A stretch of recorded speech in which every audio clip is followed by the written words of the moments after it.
দেখুন, এত বড় একটা মাদ্রাসা, অথচ এই মাদ্রাসায় কত ছেলেপেলেরা পড়াশোনা করে, অথচ এখানে এই অজুখানার উপরে কিন্তু ছাউনি দেওয়া হয়নি। হয়তো টাকা পয়সার সমস্যা বা কোনো না কোনো কারণে হয়নি। এত সুন্দর একটা মাদ্রাসা গ্রামের মধ্যে গড়ে উঠেছে সারাগোপালপুরে। এটা কিন্তু পৌরসভার আবার সীমানার মধ্যে। এই যে সামনে কতখানি জায়গা, এখানে মাঝে মধ্যে বিভিন্ন ইসলামিক প্রোগ্রামগুলো হয়ে থাকে। এই মাদ্রাসাটা টিন শেড দিয়ে ভাড়ায় শুরু হয়।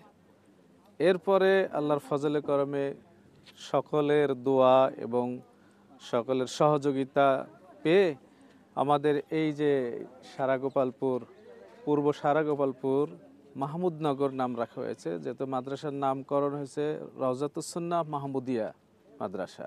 সকলের সহযোগিতায় আমাদের এখানে কমসে কম ৩৬ কাঠা জায়গা হয়েছে। ৩৬ কাঠা জায়গা হয়েছে, এই মাদ্রাসাটা গড়ে উঠেছে। তো এখন নিচতলা কমপ্লিট হয়েছে এবং দোতলার পিলারটা উঠে আছে।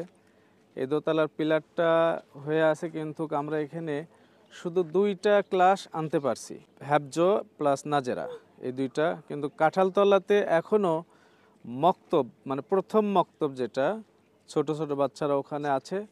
তো ওদের খুব কষ্ট হয়ে যাচ্ছে, ওখানে শীতের দিন চলে আসছে। আমি এখন দাঁড়িয়ে আছি রওজাতুস-সুন্নাহ মাহমুদিয়া মাদ্রাসা, আর এটা হচ্ছে সারাগোপালপুর পূর্বপাড়া। তো এইখানে আজকে উপস্থিত হওয়ার মূল কারণ, কোরআনের পাখিদের সাথে একটু দেখা করতে আসছি, তাদের সাথে একটু মনের মিল করতে আসছি ভাই। কারণ কি জানেন, এইখানে এর আগে আমি গত বছরও আসছিলাম। এখানে আসলে আমার মনে শান্তি লাগে, কারণ আমাদের ঈশ্বরদী শহরের পাশেই এই মাদ্রাসাটি। আর এই মাদ্রাসাটি এখন বর্তমান কাজ চলতেছে।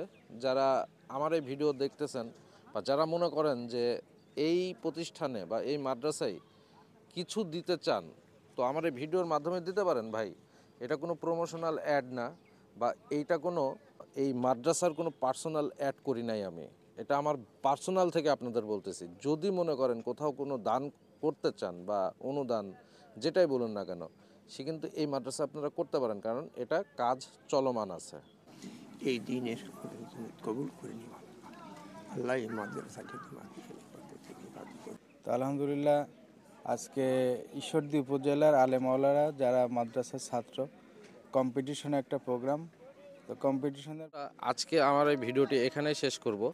এই রওজাতুস-সুন্নাহ মাহমুদিয়া মাদ্রাসা, প্রতি বছরই এখানে কোনো না কোনো প্রোগ্রাম হলে আমি আসি। আমার বন্ধু আমাকে সবসময় দাওয়াত করে। তো আজকেও চলে এসেছি। যে উদ্দেশ্যে আসলে এই প্রোগ্রামটি তৈরি করা হয়েছে, অবশ্যই সফল হোক।